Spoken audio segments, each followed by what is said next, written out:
Paz seja com todos. Nós vamos sentir saudade do projeto de vida, não vamos? Da gente estar na casa do Senhor todos os dias, adorando com os irmãos.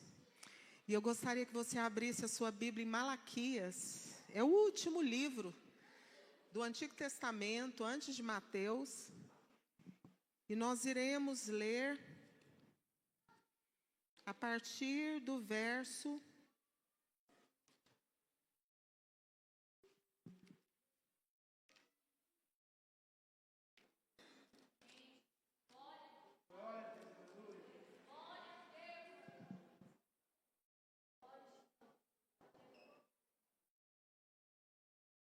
Obrigada, Zânia.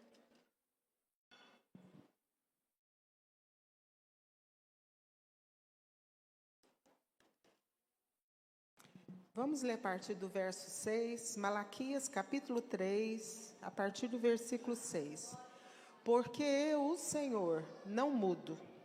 Por isso, vocês, filhos de Jacó, não foram destruídos. Desde os dias dos seus pais, vocês se afastaram dos meus estatutos e não os guardaram. Voltem para mim, e eu voltarei para vocês, diz o Senhor dos Exércitos. Mas vocês perguntam, como havemos de voltar? Será que alguém pode roubar a Deus? Mas vocês estão me roubando e ainda perguntam, em que te roubamos? Nos dízimos e nas ofertas. Com maldição vocês são amaldiçoados, porque estão me roubando vocês, a nação toda. Tragam todos os dízimos à casa do tesouro, a minha casa, para que haja mantimento na minha casa. E ponham-me à prova nisto, diz o Senhor dos Exércitos, se eu não lhes abrir as janelas do céu e não derramar como catarata sobre vocês bênção sem medida. Amém?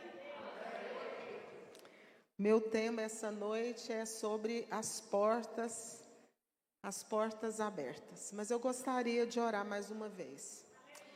Deus nosso Pai, o nosso coração está agradecido ao Senhor por esses dias de trabalhar do Senhor, esses dias, Senhor, de adoração aqui na congregação, esses dias, Pai, que temos experimentado o capacitar do Senhor, o renovo do Senhor, a cura do Senhor, rememorando as promessas do Senhor. Pai, nós temos motivos de celebrar ao Senhor com alegria.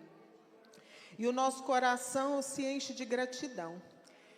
Eu me encho de gratidão, Senhor, por essa oportunidade, pela Tua igreja, pelas famílias aqui, Pai, pelas crianças e por todas as Tuas ovelhas, Senhor, que nesse instante nós nos reunimos para adorar o Teu nome, para proclamar a Tua bondade, a Tua fidelidade, o Teu amor, a Tua salvação, a Tua cura.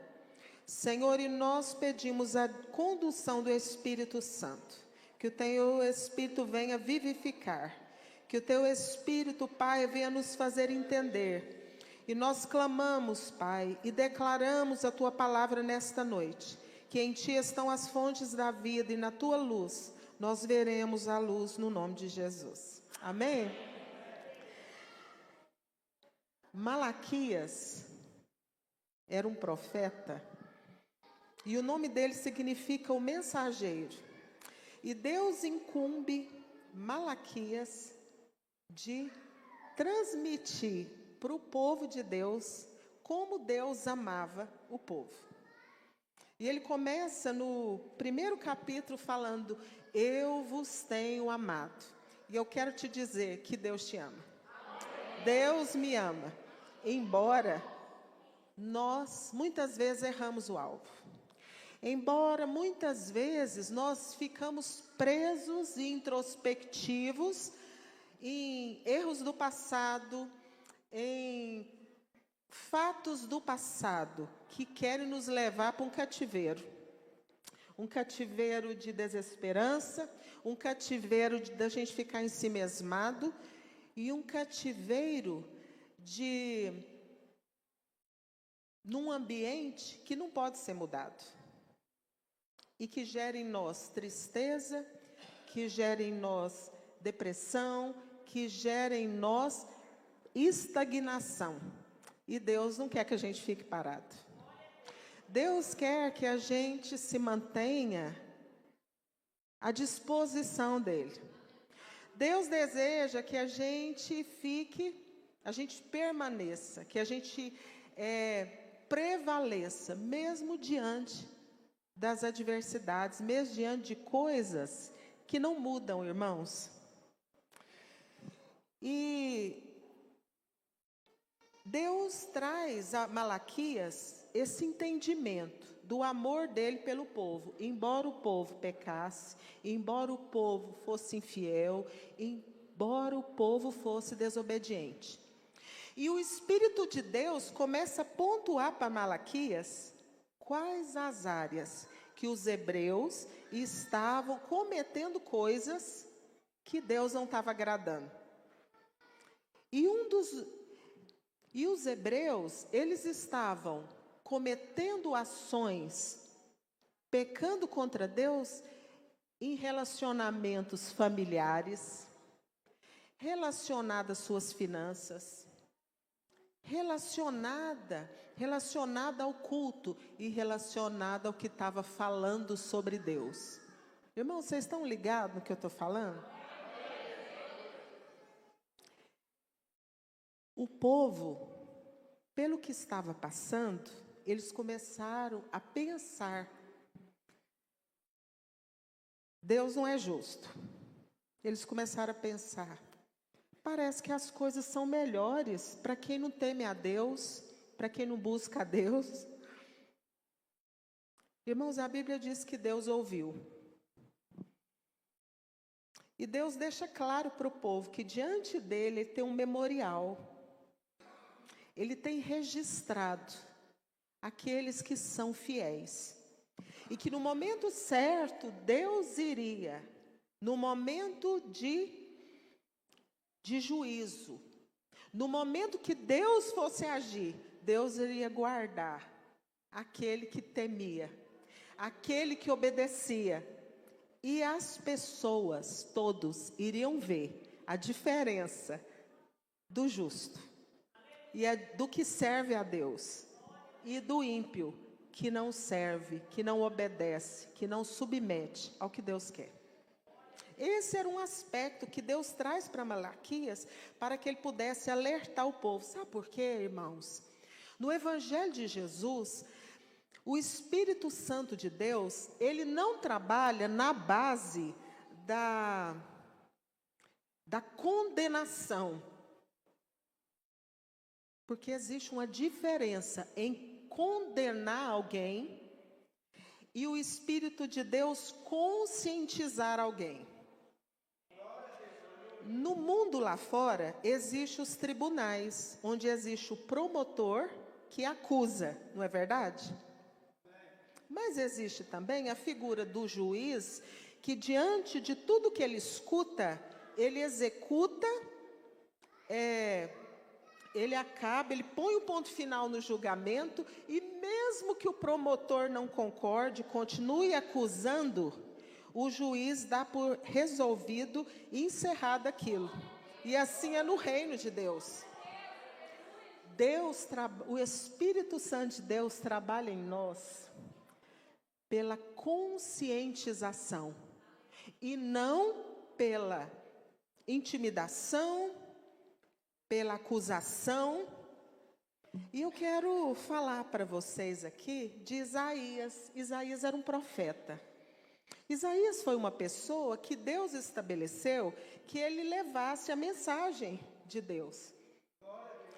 Só que ele chega no momento da vida dele que ele tem um divisor de águas no ministério dele, na percepção, no relacionamento dele e na postura dele diante de Deus. E isso está registrado em Isaías 6, quando acontece um fato, a morte de uma autoridade, A influência de um grande homem acaba porque o homem morre. Porque o nosso corpo humano, ele tem um prazo de validade. E morre o rei Uzias. E naquele contexto de luto, de mudança, porque ia mudar o governo, o Espírito de Deus trabalha na vida de Isaías. E Isaías se conscientiza de quem ele era. E sabe como foi isso? Não foi gente apontando o dedo. Não foi culpando ele se sentindo intimidado. Foi o céu desceu, como nós cantamos aqui. A glória de Deus manifestou. E a partir da glória de Deus, ele percebeu o próprio coração. Ele percebeu dentro dele, ele percebeu a postura dele, ele percebeu os comportamentos dele. E ele falou: Deus, ai de mim. Porque eu estou entendendo, o Senhor está clareando para mim, eu estou enxergando a partir da tua glória, da tua presença, da tua santidade, que eu falho, que eu peco, que eu sou falível e que eu tenho entristecido ao Senhor com as coisas que eu tenho falado. Porque eu sou impuro no que eu falo. Irmãos, e muito do que a gente fala tem a ver com o nosso coração. E isso é muito sério, porque Jesus fala que o que contamina o homem não é o que a gente come com a mão suja, mas é o que a gente libera, que sai do nosso coração. Isso contamina e traz estragos nos nossos relacionamentos interpessoais, nos nossos relacionamentos com o próximo, com a nossa mãe, com o nosso pai, com os nossos irmãos, com a nossa esposa, com o nosso marido, com os nossos amigos, com os nossos irmãos da igreja. E que se o Espírito de Deus não agir, tem coisas que não tem jeito, irmãos. Então foi nessa dimensão que a glória de Deus, que Deus abriu para Isaías, e ele se enxergou. E depois que ele enxergou, ele falou: Senhor, eu sou esse homem, que eu sou impuro no que eu falo, e eu habito no meio de gente impura. Irmãos, uma coisa impura, vocês concordam comigo que ela contamina? Então ele estava falando de coisas que são ditas que a gente contamina.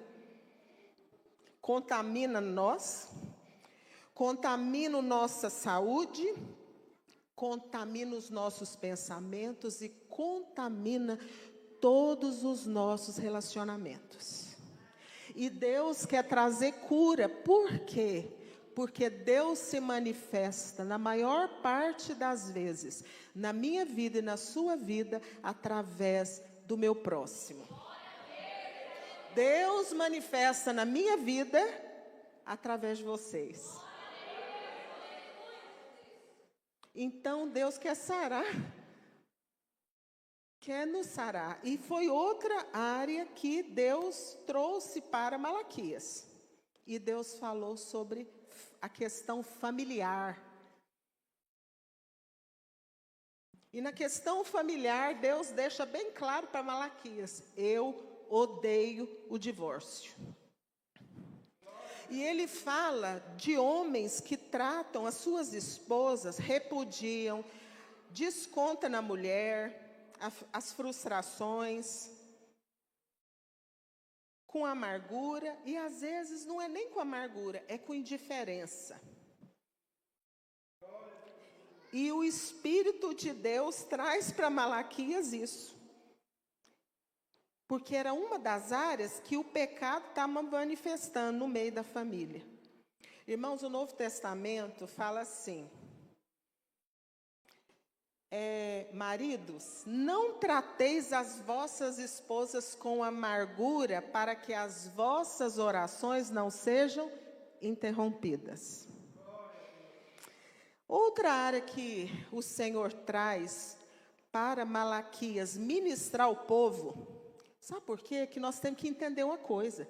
Quando o Senhor nos corrige, o amor dele não se ausenta. Não ausenta. E é diferente um pai, uma mãe que corrige o filho com amor. Tem mãe, tem pai que corrige o filho até chora. E Deus, Ele nos corrige porque Ele nos ama. Porque Ele nos ama, porque nós somos filhos. E outra área que o Espírito de Deus traz para Malaquias falar com aquela nação, com o povo hebreu, foi as finanças. Irmãos, eu quero falar aqui. Não adianta eu falar que eu amo alguém se eu não tenho atitudes e devolutivas e ações para a pessoa que é alvo do meu amor. E eu quero dizer mais, se você busca um amor, um relacionamento perfeito, um amor perfeito no mundo, me desculpe, você não vai achar. Então você é um imperfeito, que se relaciona com um ser humano imperfeito e limitado, mas que você aceita, que você relaciona, porque senão você vai ficar sozinho. Você vai ser uma ilha. E, da mesma forma, gratidão. Eu preciso ser grato a Deus pelo muito que Ele me dá.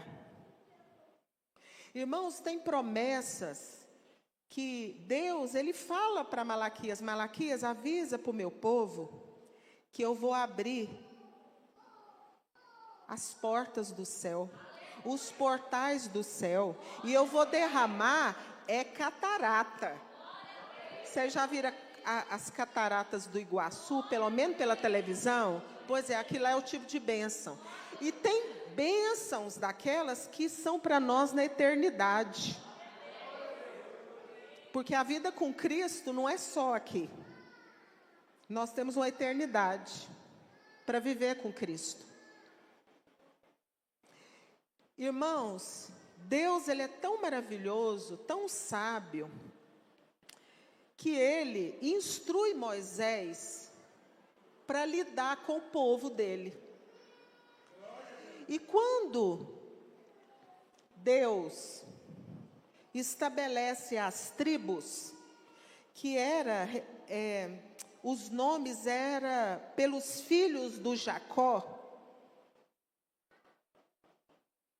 Deus escolhe uma tribo chamada a tribo de Levi. Então, quando o tempo passa, o povo chega na terra, eles vão dividir a terra. E existia uma tribo que eles não tinham terra. Por quê? Porque a porção deles, a herança deles é o Senhor. E o povo, as outras tribos, precisava cuidar dessa tribo. Sabe por quê? Porque nós, como seres humanos, Deus nos usa para cuidar uns dos outros. Para animar, para motivar.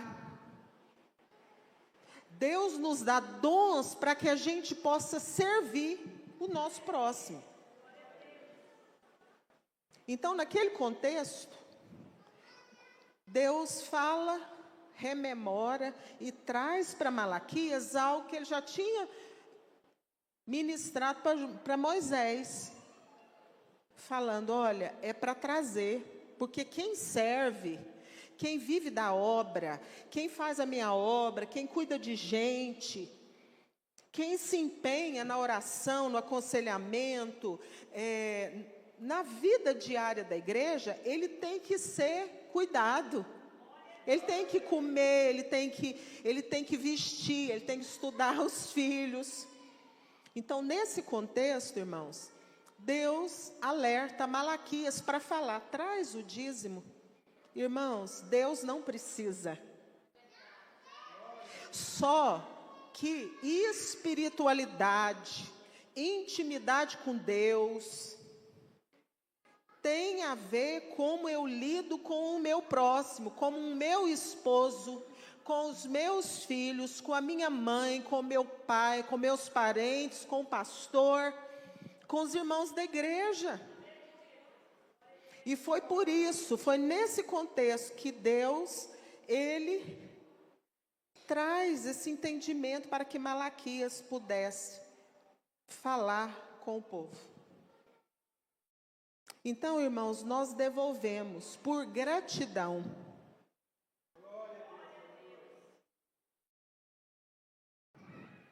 pelo muito que Deus tem nos dado. A maioria dos livramentos que Deus nos dá, a gente nem vê, a gente nem percebe. Mas, irmãos, às vezes é 5 segundos que você podia ter adiantado no carro, que poderia ter gerado um acidente. E Deus te poupou, e Deus te livrou. E eu quero rememorar mais uma vez, nesta noite, o que nós cantamos. Deus é bom. Você pode estar sofrendo, você pode estar frustrado, porque as coisas não acontecem do jeito que você quer, ou você luta, você se empenha, e a pessoa que está do seu lado, que convive com você, não quer mudar. Eu me lembro aqui do meu pastor, do meu antigo pastor.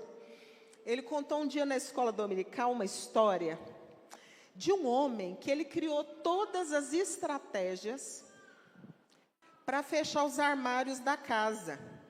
Porque a pessoa que ele era casado, na verdade o pastor estava contando uma história de um casal.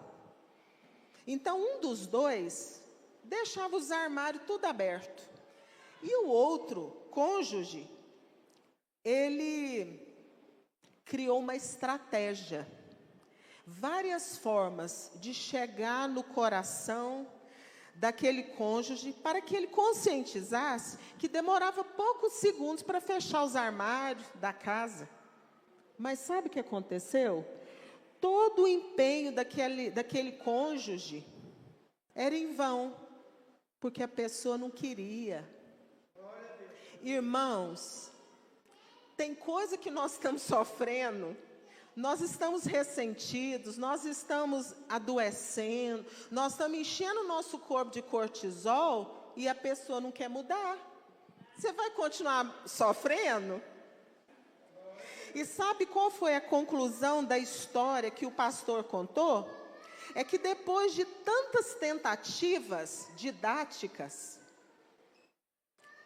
ele resolveu fechar os armários. Ele resolveu fechar as gavetas. Você está entendendo o que eu estou falando?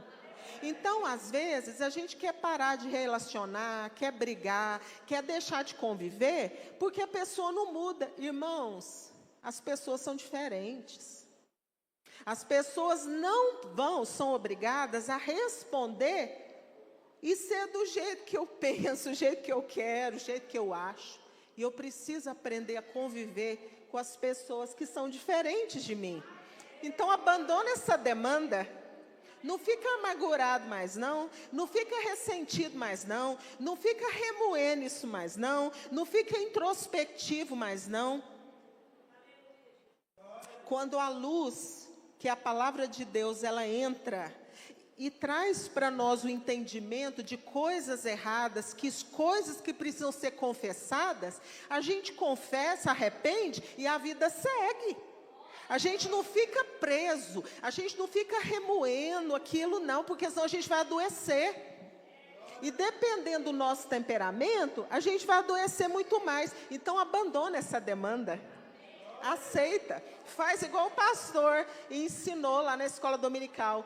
Depois de tantas tentativas, ele falou, eu vou fechar essas gavetas, eu vou fechar esses armários e vou parar de ficar esperando, tentando ensinar quem não quer aprender, quem não quer fechar. E com certeza, o pastor não estava falando de armários. Vocês concordam comigo?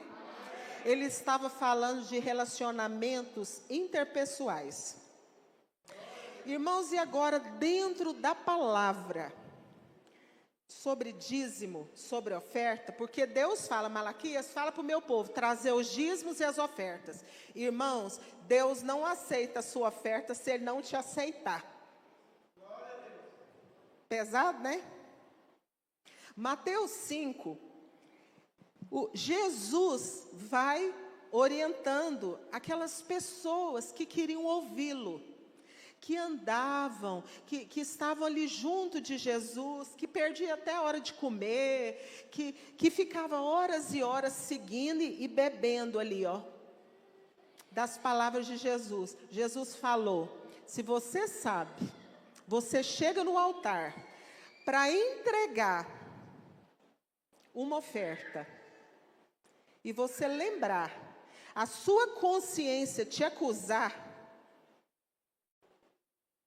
se a sua consciência te lembrar que tem coisa mal resolvida, não é entre você não, é entre a pessoa e você.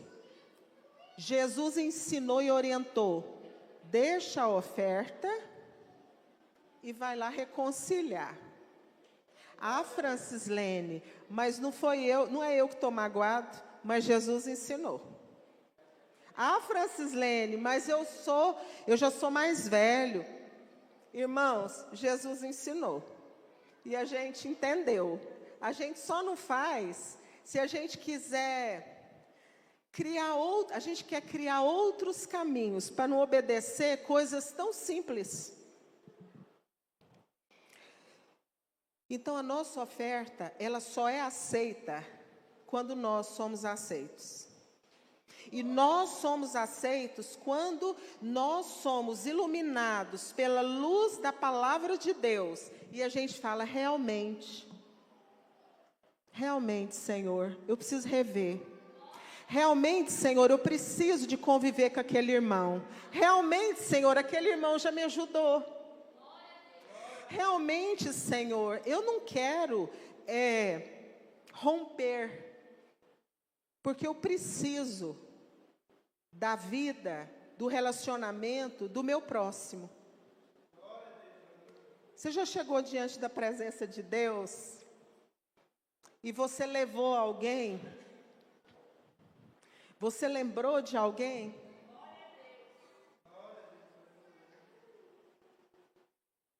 Então é muito sério, o Senhor quer trazer para nós, no ano de 2025, uma maior unidade, uma maior confiabilidade. E Deus quer que a gente saiba lidar com as bênçãos que Ele vai nos entregar. E eu quero falar uma coisa aqui. Você está pedindo a Deus uma bênção? Ele te dá, mas você precisa dEle para manter a bênção. Você quer um casamento? Você precisa de Jesus para ser o cordão junto com você e a sua esposa. Porque o cordão de 3 dobras, ele resiste. Você precisa do doador da bênção, que é Deus, para administrar e não perder a bênção que Ele te deu. Para eu administrar e não perder a bênção que Deus me entrega, e vai me entregar e já me entregou, eu preciso ter intimidade, amizade, direção do dono da bênção para me abençoar. Vocês estão entendendo? E eu quero falar algo aqui. Existia um homem que havia 38 anos, ele estava num tanque, paralítico, vivendo ali naquele ambiente. Ele estava no lugar certo, com o desejo certo, com a fé certa. Só que não acontecia nada com ele. Ele via acontecendo na vida das pessoas. E aquilo gerou várias coisas dentro dele. Frustração, cansaço, amargura. Mas ele ficou ali. Um dia, estava na agenda de Jesus encontrar com ele, porque ele não podia ir lá. Houve pessoas que foram até Jesus, como houve um paralítico que os amigos colocou numa cama, numa maca e levou até onde Jesus estava. E eram os amigos que não desistiam. Eu desejo que Deus dê para mim e para você amizades desse nível.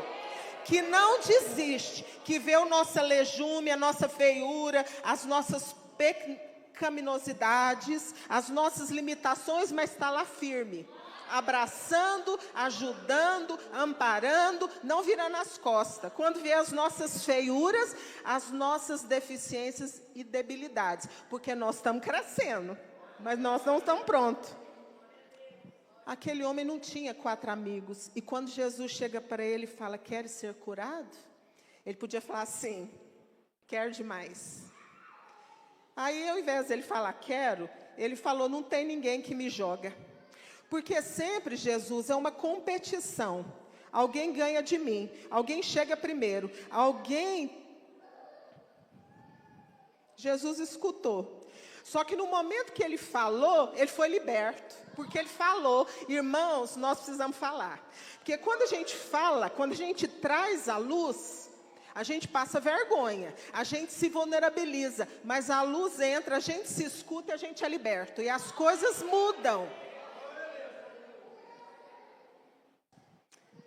E ele falou, aí Jesus escutou, não condenou, não pôs rótulo nele, não julgou ele. Falou, levanta, pega a tua cama e vai para a tua casa. Os fariseus, que durante 38 anos não fizeram nada, chegou nele e começou a perguntar, quem te curou? Ele falou, não sei. Sabe por quê? Porque Jesus saiu daquele lugar porque tinha gente demais. Engraçado, Jesus não gostava de... Ele saiu de lá porque tinha gente demais. Só que Jesus se encontrou com ele uma segunda vez. Que coisa extraordinária. Teve gente que não encontrou nenhuma, mas aquele homem encontrou 2. Porque Jesus não faz nada inacabado. Jesus não começa e abandona. Jesus, ele começa, ele leva, ele conduz e ele concretiza.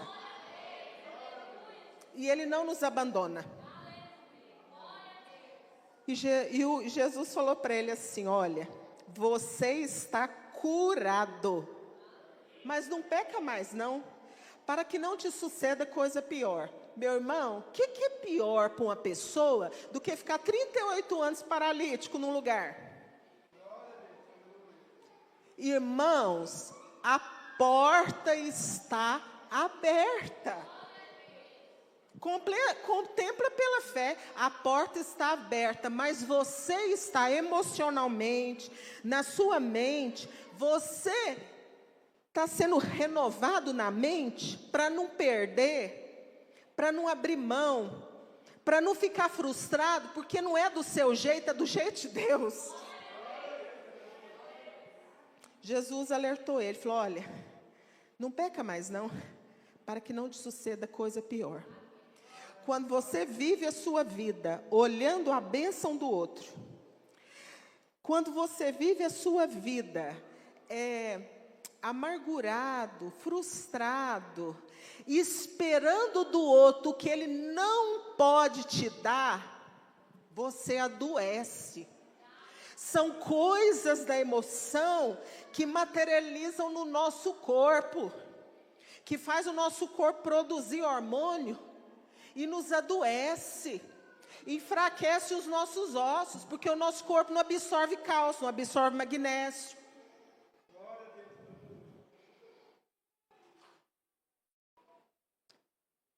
E Jesus quis dizer para ele, muda o jeito de relacionar. Relaciona. Para de ver as pessoas como alguém que te rouba, alguém que compete, alguém que chega primeiro. O que rouba o que é seu, irmãos, ninguém rouba o que é do outro. O que é de Deus não rouba, porque é o seu número, é a sua identidade, é a sua história, é aquela forma que você foi forjado sua vida toda. Nessa casa que você nasceu, né? Quem cuidou de você, o que você aprendeu, é para você, não é para mim, não é para o pastor, não é para a pastora. É para você desempenhar. Então, Aquele homem, tem muita gente no planeta Terra que está paralítico por causa de coisa emocional, coisa que levou para o coração, coisa que guardou mágoa. Abre mão dessa demanda. Abre mão para que a cura brote. Porque quando a gente entende o que o Espírito Santo traz para nós, quando a gente entende, a cura brota, a gente rejuvenesce. A gente experimenta algo melhor, uma vida melhor, uma consciência melhor. Então, irmãos, não está na Bíblia, mas eu acredito que aquela postura daquele homem paralítico tinha a ver com relacionamentos interpessoais. A bênção que você busca em Deus é para você abençoar e servir outras pessoas. Reflita hoje, reveja hoje, para você não chegar no futuro e pensar: como minha vida teria sido boa se eu fosse diferente. No futuro você não vai lembrar, não vai ter saudade das conquistas, do dinheiro. Você vai ter saudade dos amigos. Você é jovem. Você tem suas pernas, você pode ir, você pode visitar amigos. Você pode valorizar momentos de ouvir as pessoas. Irmãos, Deus fala conosco através do meu caso, do meu marido, você no seu caso, da sua esposa, dos seus filhos. Nós precisamos aprender a ouvir.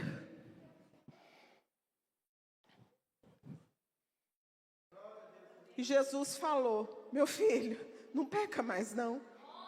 Irmãos, quando eu sou ingrata pelos relacionamentos, as pessoas da minha história, da minha casa, da minha família, da minha igreja, eu estou pecando contra Deus.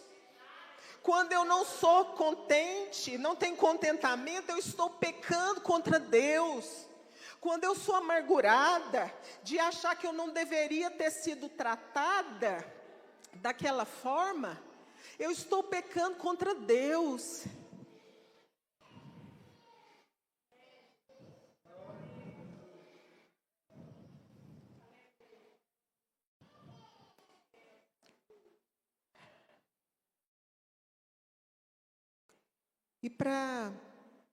Eu me lembro aqui de algo que o Espírito de Deus trouxe para Isaías 58.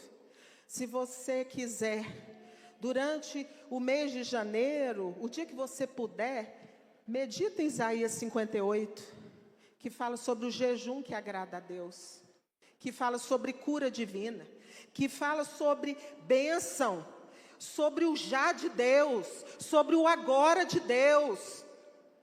Fala sobre a ação de Deus na geração. Fala sobre Deus na sua retaguarda. Quando você solta as pessoas do jugo.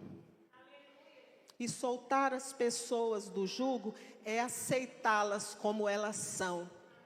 É não abandoná-las, não julgá-las, porque elas pecam um pecado diferente de você.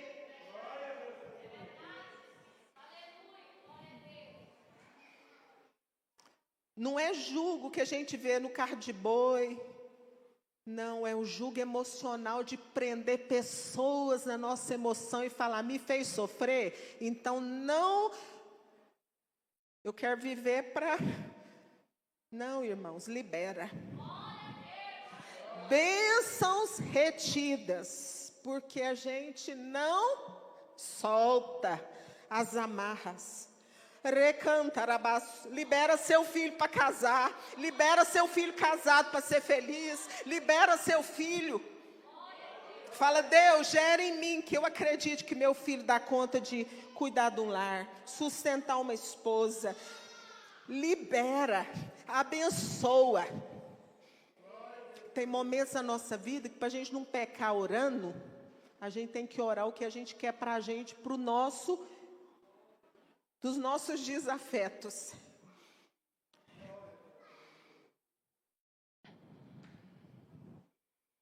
A bênção de Deus sem o Deus da bênção.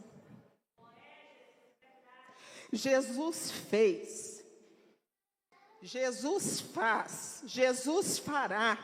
E a palavra de Deus diz: o meu Pai trabalha até agora e eu trabalho também. Ele faz, mas Ele faz para que nós vivamos cada vez mais no amparo, na ajuda. Sai do individualismo, sai do ensimesmamento. Não espere você ir para um hospital, para uma casa de repouso, para você ver que você depende de pessoas. Nós não somos ilhas. Nós precisamos aprender a conviver. Nós precisamos a viver como o corpo, em sintonia, em fisiologia, um ajudando o outro, entendendo que é amparo, entendendo que não é competição. E isso, irmãos, essas coisas da nossa emoção, é só o Espírito Santo de Deus para nos capacitar a viver, a guerrear essa guerra pessoal, da nossa emoção, da nossa história, do nosso eu, dos nossos afetos, à luz da palavra de Deus. Sem a palavra de Deus, nós somos derrotados. Recantarabás, mas quando essa palavra é pregada, a fé é renovada, pessoas são libertas de cadeias, pessoas se levantam dos cativeiros, da autopiedade, do individualismo, porque aquele que se isola insurge contra a verdadeira sabedoria. Deus prepara a sua igreja para que aqueles que têm a mão ressequida venham para o meio, porque é no meio que Jesus cura. A pessoa se expõe, mas é lá que Jesus mostra a debilidade e cura, e a glória para o Pai, o Filho e o Espírito Santo de Deus. Eu desejo que Deus te dê ainda em janeiro sementes para você semear na casa do Senhor. Uma oferta alçada, uma oferta de fé, uma semente. Irmãos, a semente que Deus vai te dar até dia 31 de janeiro, não é para você comê-la não, é para você semear na casa do Senhor, na vida daqueles que vivem na exclusividade, se doando, amando o Senhor, temendo ao Senhor, servindo as vidas. Vocês entenderam? Eu desejo que o Senhor dê a mim e a vocês sementes para que a gente possa semear. E para fechar, eu quero dizer para uma pessoa aqui nessa igreja: havia um grande latifundiário que tinha uma terra muito grande. E durante 3 anos ele passou naquela terra diante de uma figueira. E aquela figueira, ela podia ser bonita, os passarinhos podiam vir ficar lá na copa dela, ela podia dar sombra, mas a funcionalidade dela de figueira não estava sendo executada. E ela foi criada para dar figos. Às vezes a gente está fazendo tantas coisas, mas Deus nos estabeleceu para fazer uma função. E a função da figueira de dar figos, ela não estava dando. O latifundiário cansou. Porque o homem cansa, mas Deus não se cansa. E os que esperam no Senhor não se cansam. E havia um agricultor, um homem que trabalhava a terra, um homem mais simples, mas um homem que gostava da terra, que gostava daquela figueira. Irmãos, para lidar com gente, a gente tem que amar. Para lidar com gente, a gente tem que ter compaixão e misericórdia. E ele foi e falou: me dá um tempo, me dá um ano, me dá 12 meses, me dá 365 dias para eu cavar em volta desta figueira, afofar a terra, adubar. E volta, dá mais uma oportunidade. E eu desejo que o Senhor, o nosso Deus, nos dê oportunidade. E que o Espírito Santo trabalhe em nós. E que a água, que é Jesus Cristo, essa fonte inesgotável, ela seja derramada na aridez da nossa terra, que é o nosso coração, que é as nossas memórias, que é as rapinas, que é a cinza, aquilo que impede.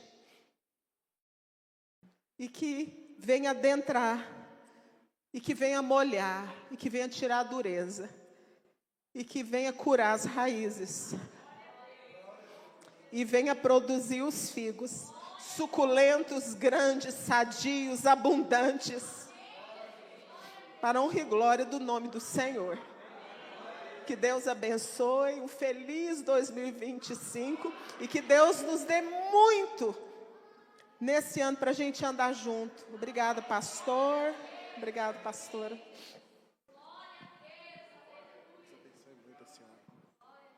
Que o Senhor seja o canal de bênção na sua vida nesse ano. Você pode aplaudir o Senhor?